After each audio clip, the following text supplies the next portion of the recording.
Silver Crown by Robert C. O'Brien, Chapter 8, Richard. Otto's mother, whose name was Mrs. Fitzpatrick, welcomed Ellen pleasantly and without any particular surprise, as if Otto were always bringing things home from the forest, and this time it was a girl. Otto said, "Mother, she was lost in the woods. A man chased her last night and she doesn't know where she is."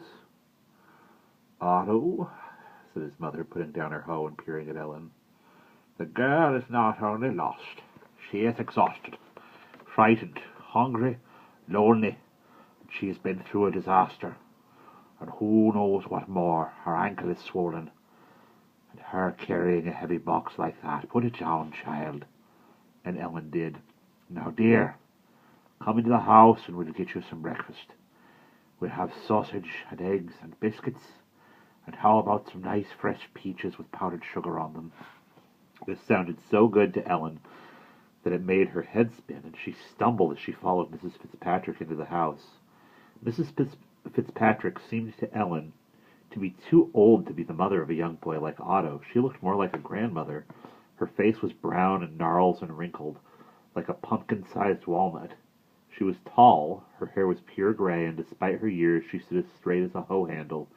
Her dress was threadbare, but elegantly simple. It reached all the way down to her ankles, and looked as if she had made it herself.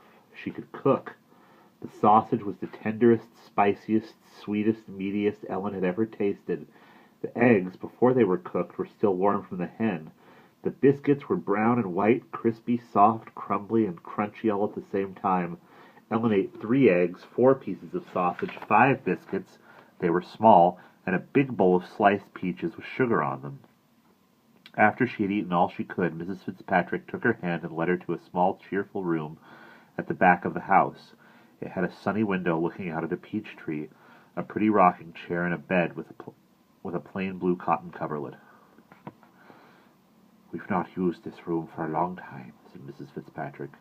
"It is your room now, for as long as you need it.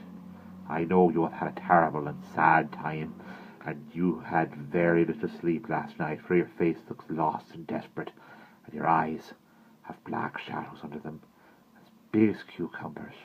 You must sleep, or you will be ill."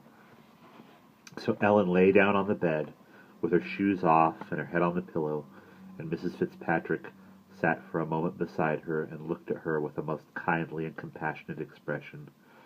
"Poor little Ellen," she said, "I do not know that your trouble is over, but you are safe here for a time at least." And she put her gnarled, strong hand on Ellen's head and stroked her hair. Then she left, closing the door behind her. Ellen had, for the past 24 hours and more, a well in her throat and a wrench in her stomach, which, since she was of royal blood, she had held back by clamping her chin and holding it up high. But now that small touch on her hair pressed her chin down, and the well burst, and the Queen sobbed a huge sob, and then cried hard and bitterly at last. Luckily there was no one there to see, since Mrs. Fitzpatrick had left the room. What is happening to me? My house burned, my family are all killed, Officer Drogue is killed, Mr. Gates is a murderer and chased me through the woods, but he didn't even know me, except somehow maybe he did, since he knew Aunt Sarah's name, and he acted so strange, and at the end really crazy." She remembered Mr. Gates's high, terrified wail as he ran back to the car, crashing and falling. Ellen felt as if she were being blown along with no control over her direction by some irresistible, angry hurricane, yet a personal kind of hurricane nonetheless, designed especially for her, and one which knew where it was going, though she did not. With this horrifying thought she fell asleep, and, oddly enough, did not dream at all. When she woke up, the afternoon sun was shining in the window. She put her shoes back on, shaking some pine needles out of them first, and went to the door. She could not open it. It was locked. Why? She shook the knob, knocked, and listened. There was no sound in the house. Then quickly she dashed to the window. Directly outside of it sat Otto, under the peach tree, on the last of the cartons from the truck. He saw her at the window and made a motion for her to open it. She did. "Shh," he whispered. "Don't move." Ellen stayed where she was, wondering. Then Otto whistled. An answering whistle came from the leaves of the peach tree. "Richard," said Otto. "Richard," said the tree in a squawky voice. Richard, come! Richard, come! said the tree, and a shiny blue-black crow fluttered down onto Otto's shoulder. Good Richard, said Otto. Good Richard, squawked the crow. Good Richard, eat! Richard, eat! Richard, eat! Eat, eat! Otto took a biscuit from his pocket, crumbled it in his palm, and held it out. The crow gobbled it greedily, muttering, Richard, eat! in a doughy voice after each bite. Then it flew back into the tree. Ellen was impressed. How did he learn to talk? I taught him. I found him in the woods when he was a baby. He couldn't fly, so I put him in a box in my room. I fed him worms and bread and bugs and berries. He'll eat anything. Can he talk more than that? Sure, he can say lots of things, and he's still learning. Come out. I can't. The door's locked. I know. My mother locked it. Come out the window. Since it was a first-floor window, Ellen scrambled out easily enough and stood beside Otto under the tree. Why did she lock me in? I think she was locking everybody else out, Otto said. She had to go out in the garden. I think she didn't like leaving you alone. Anyway, she told me to watch your window. I wonder why. I don't know. I guess because of that man that chased you. But he's gone. But he might come back. How would he know I'm here? I don't know. He might find you. Ellen looked around apprehensively and shivered slightly. Oh, he's not around now, Otto said. How do you know? He might be hiding in the trees. Richard would know. Crows have terrific eyes. Ears, too. If any strangers come near here, he makes a terrible squawking noise, and he won't come down out of the tree. I'm a stranger. Yes, but you came with me. He's like a watchdog. Better. He can fly up in the air and see a mile. Gee, Ellen said, feeling relieved. That's smart. There's one thing wrong with him, though. He's no good at night. He sleeps in the tree, won't fly, won't talk, won't anything. Just then, Richard came fluttering down again, not quite to Otto's shoulder this time, since he was shy of Ellen, but to a low branch. Richard, he said again. Richard, eat! But Otto had no more food in his pockets, so in a moment the crow took off with a whir of wings, heading toward the woods and calling out what sounded to Ellen like, Otter, otter, otter! What's he saying? He means water. Come on, I'll show you. And Otto scrambled off after the crow, with Ellen following. They walked. Otto ran ahead, but Ellen still limped. So he slowed and waited for her, uphill, into the woods, behind the house. This was not pine forest, but great wide branching oak trees, growing just the right distance apart, so that each massive trunk seemed to stand on its own in its own house, with its own high ceiling of boughs and leaves. Above and ahead of them, Ellen could glimpse Richard fluttering from branch to branch. He had slowed down for her, too. At length she heard ahead of them a gentle swelling, a murmur, then a gurgling, a brook, and they stepped out onto the bank of a pond. But what a pond! It looked like the enchanted pool in a fairy tale, because it was perfectly round, about the size of a large room, with a curved cliff walling it on one end, and a tiny new moon of sandy beach on the other. Through the sand, into the pond, bubbled the brook Ellen had heard.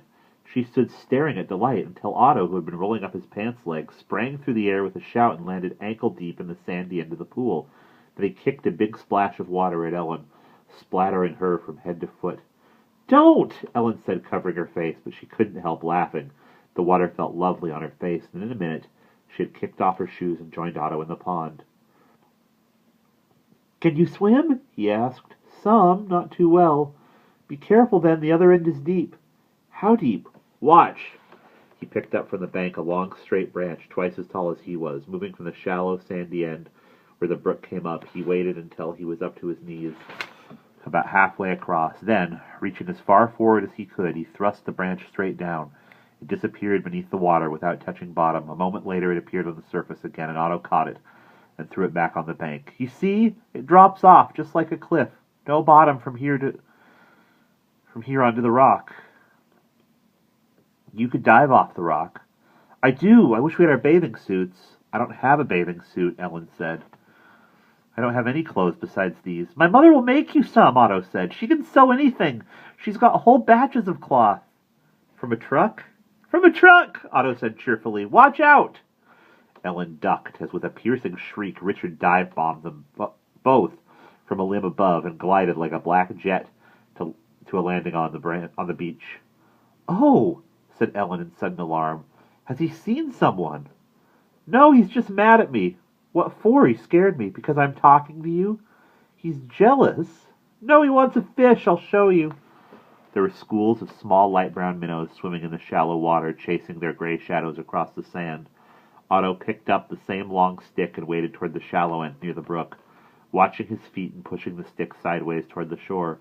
By doing this, he herded one school of little fish toward the beach.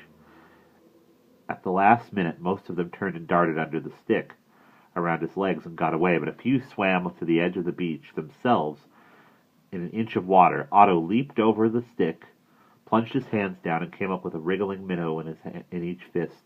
Richard, who had been watching all this calmly with a bright black eye, now turned slightly to the sand, balancing himself on his toes, and said, "Eat!" He did not fly to Otto's shoulder, and Ellen saw why. Otto, with a careful underhand toss, sent a fish arching and wriggling through the air. With a quick, deft stretch of his neck, Richard caught it in the air and swallowed it in one gulp. The other followed a second later. "That's neat," Ellen said, "but the poor little fish, they don't mind." "How do you know? They're too dumb. They don't feel anything." "But how do you know? They might." "Don't you eat fish?" "Well, sometimes, but not much." "You eat bacon. Pigs feel things. They squeal like murder." Ellen was learning that Otto was, among other things, a merciless opponent in an argument.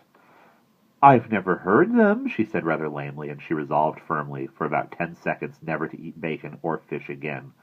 So they talked and argued and waited and sat on the sand in the sun until the shadows of the big trees crept across and covered the pool. "We've got to go home," Otto said at last. "I've got to bring in the wood." "The wood?" "For the stove, to cook dinner." Ellen did not argue about that. She was hungry, but she had never seen a stove that used wood. And that's the end of Chapter 8.